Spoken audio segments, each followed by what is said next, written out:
Imagine, every day, our sole foundation of our food and life is being contaminated by synthetic fertilizers, pesticides, and industrial waste. If we don't take action now, what will we leave for future generation? It's time for us, the young generation, to step up, innovate, and save our earth. Indonesia, as an agricultural country, heavily relies on its land for natural resources. However, excessive use of synthetic fertilizers and pesticides, along with industrial waste disposal, has led to heavy metal contamination in agricultural land. This issue is particularly concerning in Malang, especially in Poncokusumo, Malang Regency, where industries such as paper and pulp factories have caused soil contamination exceeding safe limits, and this contamination poses severe risks to soil fertility, agricultural productivity, and public health. Various remediation techniques have been explored, such as bioakumulator. Studies show that bioakumulator's effectiveness in improving soil pH remains suboptimal, with only a 1.49 point increase at high application rates. Therefore, a more effective and sustainable remediation solution is urgently needed. Our research presents an innovative approach by integrating ecoenzyme, metal accumulating bacterial consortia, and microbubble technology. Ecoenzyme, derived from organic kitchen waste, contains beneficial microbes like lactic acid bacteria and cellulotic bacteria, which facilitate natural detoxification of heavy metals. And microbubble technology further improves this process by increasing oxygen transfer, promoting microbial activity, and accelerating the bioremediation process.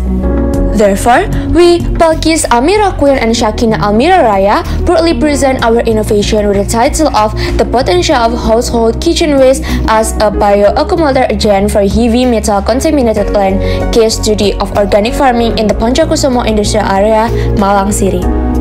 Our research was conducted at Microbiology Laboratory, BRAWIJAYA University and BRAWIJAYA Smart School Laboratory.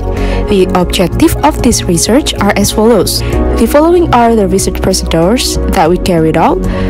First is the preparation and production of ecoenzyme. Then we determine 6 soil from collected soil samples taken on 4 different locations in Malang Regency, including Poncokusumo agricultural land, industrial area, riverbanks, and dam area.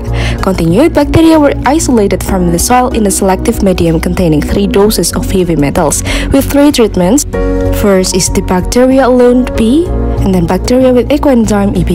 After that, heavy metal bioaccumulation tests were carried out with 3 treatments and 3 different doses using microbubble injection. After incubation for 7 days, the remaining heavy metal levels were analyzed by ICP test. Then, a bioaccumulation test by bacteria was carried out on a mixture of diseased soil and EB planted with spinach. By measuring metal concentrations before and after planting, an observation of spinach growth were carried out up to 40 days after planting. From the determination of the diseased soil, the result was that the dam soil had the highest levels of heavy metals, especially cadmium, lead, and copper, which was caused by nearby industrial runoff. Furthermore, bacterial growth was monitored, and EB showed the best results through gram staining. It was found that there were gram-negative and gram-positive bacteria. The graph of bacterial growth with OD 600 observed every 2 hours until the 8th hour indicates that the highest bacterial growth was in the AB treatment, which confirms that the ecoenzyme gives optimal environment for bacteria to grow and accumulate heavy metals. Apart from that, the addition of injection with microbubble showed a significant difference in influencing and increasing bacterial growth in each treatment. It can be seen in the graph that microbubbles with their very small size have a larger surface area for the transfer of gases, especially oxygen, allowing for increased oxygen availability in the growth of medium, which is very important for bacteria to carry out metabolism optimally and reproduce much more quickly. Continue to the next part. The result of heavy metal bioaccumulation across different treatments show a clear pattern for dose 1. Cadmium accumulation increased from 65.3% in the control B to 68.5% with ecoenzyme.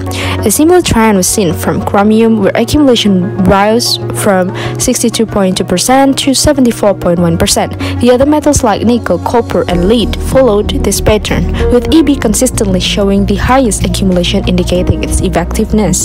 Based on testing the bioaccumulation of heavy metals bacteria in diseased soil, the results show that the highest bioaccumulation percentage was shown by EB 120 ml treatment, with the highest figure being 79.3% for lead.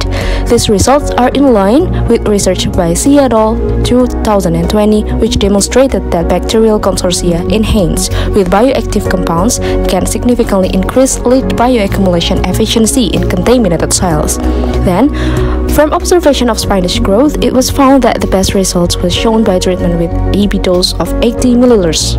The accumulation of heavy metals in spinach was then calculated, and the results showed that the accumulation of toxic heavy metals such as cadmium, chromium, and lead decreased with the increase in EB dose. Increasing EB dose doesn't interfere with the absorption of essential heavy metals by plant. So overall, these findings confirm that the combination of ecoenzyme and heavy metal accumulator bacteria with microbubble injection can be a bioremediation agent for soil polluted by heavy metals. The optimal proportion of EB in reducing heavy metals levels, as seen from the result of bioaccumulation in diseased soil using the ICPOS test, shows that the best proportion is at a dose of 120 milliliters.